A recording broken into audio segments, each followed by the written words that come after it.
Okay, hi everybody.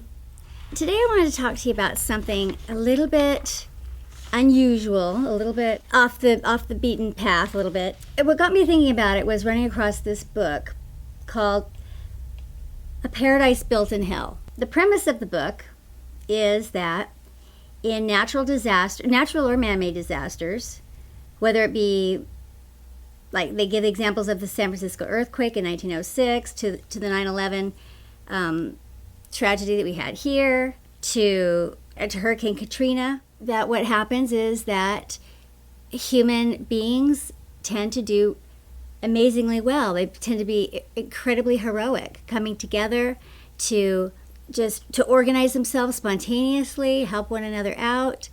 And there have been some amazing examples of that. I think that there's also a flip side to that. And that is that when there is something that happens to someone else, when there's some abuse that we're witnessing that didn't happen to us, that's happening to someone else, we're not so good.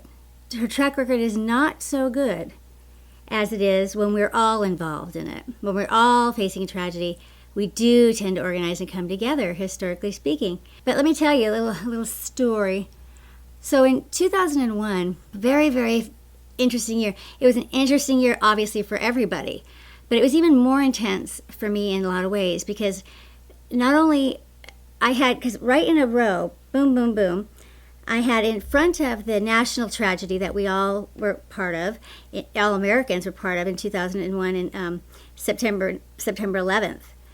Aside from that, leading up to that, I had both a community like a scare, when we had an earthquake, the biggest earthquake in 100 years or something in the United States. The epicenter was right in my hometown. And that was in February. And then that April, I had a spontaneous coronary artery dissection and literally died and was resuscitated and was left injured. And then after that was 9/11. So big year. And just the perfect, talk about like just the perfect sort of situation, just sort of unsettle you, to kind of rattle you just little by little. In my story, one of the reasons I wanted to write a memoir is because my story is really so remarkable in all those kinds of ways. Just the building up of it was absolutely the perfect storm. It was just absolutely the building up of the perfect storm in just the recipe for disaster that happened.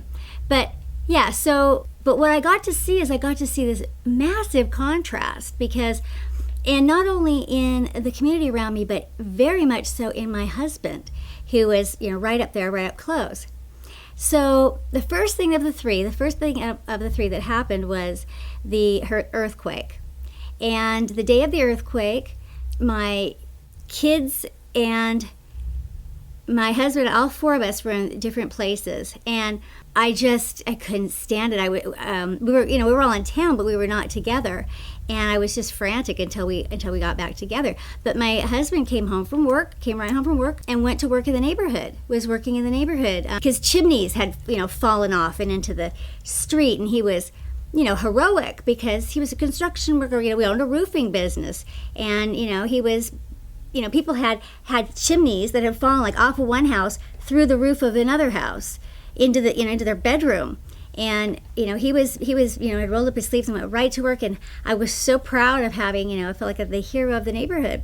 Inside my own house, there was kind of a rude awakening, which I tried not to think too much about at the time. But inside the house, the place where the boys played and I worked most mornings. I had a desk, and then their play area was next to these big bookshelves, floor-to-ceiling bookshelves that were covered with their toys and books and things like that. And for a couple of years, I had been told that these were anchored to the wall. Promised that they were anchored to the wall. The boys had been climbing up on them and everything. Came home, and those heavy wood shelves and all their contents was flat down over the top of my desk and over the top of the play area where the boys played. And this happened, I don't remember the exact hour, but it was morning hours. It was like, maybe 10 o'clock or something, 10:45 or something on a Wednesday morning. I'm just a very, it was exactly when we would have been there. And just by some sheer miracle, I wasn't there. And then I was so happy when my husband showed up and he went to work, and it was just like this book was describing. Disasters from the 1906 San Francisco earthquake to 9/11 and Hurricane Katrina. This book shows that the typical response to calamity is spontaneous altruism, self-organization, and mutual aid, with neighbors and strangers calmly rescuing, feeding, and housing each other. That was February, end of February. A month and a half later, it was the week of Easter, and I had this heart attack, which I've talked about in several other videos, and I can link those here. And I'll tell you what, in private, when it was just me, I was not seeming to get much of a reaction at all. So it was quite different than, say, there was a massive, we all were having, when we were all in danger and everyone knew about it, something was happening. But it was as though my husband needed to be informed what to do. There was definitely an element, and this proves out even more in just a second, but there was definitely an element that proved he was definitely responding to what other people were doing, that it wasn't coming from his own inner drive to that this is what I need to do. In other words, if he was at work and none of the other employees or people acted like there was anything wrong, acted like they were willing to just keep on working and not, that's exactly what he would have done. He never would have come up with the idea of, oh, we really should get home and go check on our families by himself. He never would have come up with that. When I'm actually having a heart attack, he literally does nothing. I am dying in front of him, and he goes to bed. He doesn't even take me to the hospital. I mean, it doesn't even call 911. Doesn't do anything except for go to bed in our bed for the first time in weeks. Apparently, because for the first time, he was guaranteed I wouldn't be there because I'd be at the hospital or dead on the floor, and so it was just crazy. But I know I put it out of my mind and somehow normalized this whole crazy thing, and it got crazier and crazier too, by the way. And then 9/11 happened about 4 months later, and then I'm seeing on TV, it's like this happened, it's more like this. Everyone's coming together, people are helping out, people are crying because they've lost their loved ones, or they're so happy because they didn't, or they're agonized because they don't know. And it was horrifying, but it was what I expected. It was what you would expect. It was, yes, of course, this is a huge tragedy, a huge shock. And but people were coming together, and they were really acting like a community. In my heart attack had actually prevented us from taking a trip to New Orleans, which would have been my first trip to New Orleans. I never saw pre-Katrina New Orleans.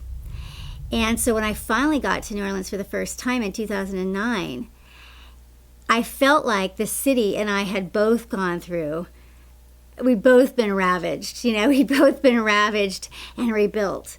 And